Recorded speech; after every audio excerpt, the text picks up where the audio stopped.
नमस्कार दोस्तों, स्वागत है आप सभी का आपके अपने चैनल सनातनी दुनिया में। दोस्तों, भगवान श्री हरि विष्णु की असीम कृपा आप पर और आपके पूरे परिवार पर सदैव बनी रहे। आज का ये वीडियो बहुत ही विशेष और ज्ञानवर्धक होने वाला है।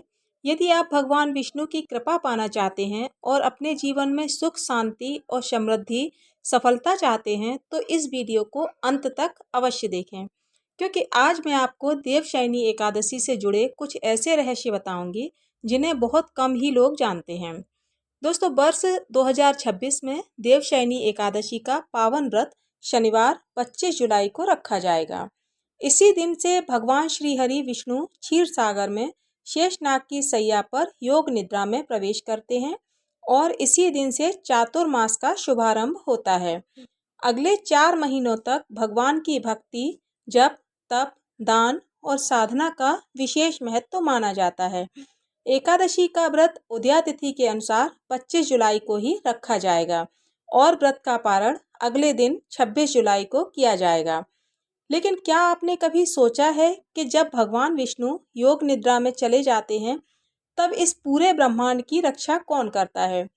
क्या भगवान सचमुच 4 महीने तक सोते रहते हैं? यदि ऐसा है, तो इस संसार का पालन कौन करता है? यह प्रश्न सदियों से लोगों के मन में उठता आया है। आज मैं इसी रहस्य का उत्तर आप सभी को बताऊंगी। सबसे पहले ये समझना आवश्यक है कि भगवान विष्णु की योग निद्रा सामान्य मनुष्य की नींद नहीं होती है। मनुष्य जब सोता है तो उसे अपने आसपास की कोई खबर नहीं रहती, लेकिन भगवान की योग निद्रा दिव्य अवस्था है। इसमें वे अपनी अनंत शक्ति के साथ संपूर्ण सृष्टि का संचालन करते रहते हैं। उनका ध्यान कभी भी संसार से हटता नहीं है। इसीलिए यह कहना कि भगवान 4 महीने तक कुछ नहीं करते, शास्त्रों के अनुसार सही नहीं है। सनातन धर्म में भगवान ब्रह्मा को सृष्टि का रचयिता, भगवान विष्णु को पालन करता और भगवान शिव को संहार करता माना गया है। यह व्यवस्था भगवान की इच्छा से निरंतर चलती रहती है। जब भगवान विष्णु योग निद्रा में प्रवेश करते हैं, तब भी उनकी दिव्य शक्ति, उनकी योग माया और माता लक्ष्मी की कृपा से संपूर्ण सृष्टि का पालन होता रहता है। सूर्य प्रतिदिन उदय होता है, चंद्रमा अपनी शीतलता देता है, नदियां बराबर बहती हैं, ऋतुएं बदलती हैं, पृथ्वी अपने मार्ग पर घूमती रहती है और प्रत्येक जीव अपने कर्म के अनुसार जीवन जीता रहता है। इसका अर्थ ये है कि भगवान कभी भी संसार को अकेला नहीं छोड़ते।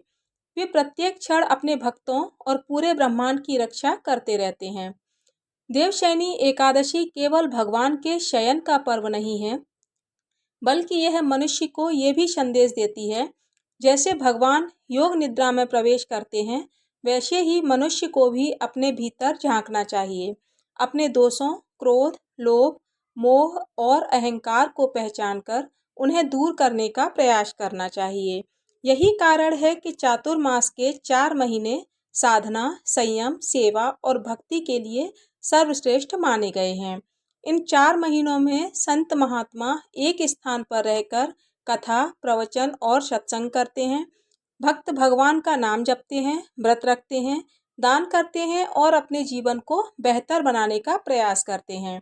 जो भी व्यक्ति पूरे चातुर्मास में सच्चे मन से भगवान विष्णु की उपासना करता है, उसे आध्यात्मिक और मानसिक शांति प्राप्त होती है। दोस्तों, अब बात करते हैं देवशयनी एकादशी की पूजा विधि की। इस दिन प्रातः ब्रह्म मुहूर्त में उठकर स्नान करें और व्रत रखने का संकल्प लें। घर के मंदिर की अच्छी तरह से सफाई करें। भगवान विष्णु और माता लक्ष्मी जी का पूजन करें। भगवान को पीले पुष्प, तुलसी दल, फल और सात्विक भोग अर्पित करें। घी का दीपक जलाएं और फिर ओम नमो भगवते वासुदेवाय मंत्र का श्रद्धा से जाप करें। यदि संभव हो तो विष्णु सहस्त्रनाम, गीता या श्री हरि की आरती का पाठ करें। ओम नमो भगवते वासुदेवाय मंत्र का जाप कम से कम 108 बार अवश्य करें। पूरे दिन भगवान का स्मरण करते रहें और यथाशक्ति उपवास रखें।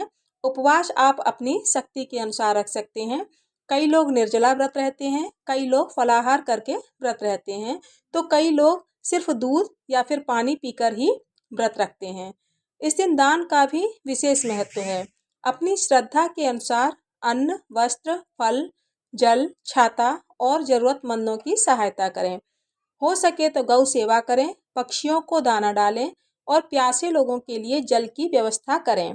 मानते हैं कि ऐसे कार्य भगवान विष्णु को अत्यंत ही प्रिय हैं। अब आइए जान लेते हैं वो गलतियां जिन्हें इस दिन भूलकर भी नहीं करना चाहिए।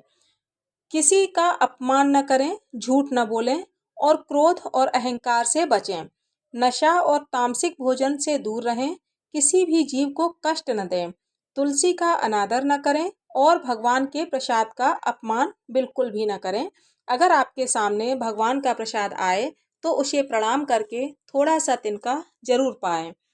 देवशयनी एकादशी का सबसे बड़ा यही संदेश है कि भगवान कभी भी अपने भक्तों का साथ नहीं छोड़ते। उनकी योग निद्रा हमें यह सिखाती है कि जीवन में चाहे कैसी भी परिस्थिति आ जाए, हमें अपने धर्म, कर्तव्य और अपनी भक्ति को नहीं छोड़ना है। भगवान की कृपा आप सभी पर बनी रहे। यदि आप सच्चे मन से भगवान विष्णु का स्मरण करेंगे, उनके बताए हुए मार्ग पर चलेंगे, जरूरतमंदों की सहायता करेंगे और अपने जीवन में अच्छे कर्म करेंगे, तो भगवान श्री हरि की कृपा अवश्य ही प्राप्त होगी। आप सभी को देवशयनी एकादशी की हार्दिक शुभकामनाएं। भगवान श्री हरि विष्णु और माता लक्ष्मी आपके घर में सुख, शांति, समृद्धि और आरोग्य का वास करें। सभी कष्ट दूर हों, सभी मनोकामनाएं पूर्ण हों और आपके जीवन में सदैव भगवान का आशीर्वाद बना रहे। दोस्तों, अगर आपको यह जानकारी अच्छी लगी हो तो प्लीज़ वीडियो को लाइक करें, चैनल को सब्सक्राइब करें और इस जानकारी को अपने जानने वालों के साथ ज़्यादा से ज़्यादा शेयर करें। कमेंट बॉक्स में ओम नमो भगवते वासुदेवाय या फिर जय श्री हरि विष्णु अवश्य लिखें। मिलती हूँ अगली वीडियो में, तब तक के लिए धन्यवाद। जय श्री हरि विष्णु।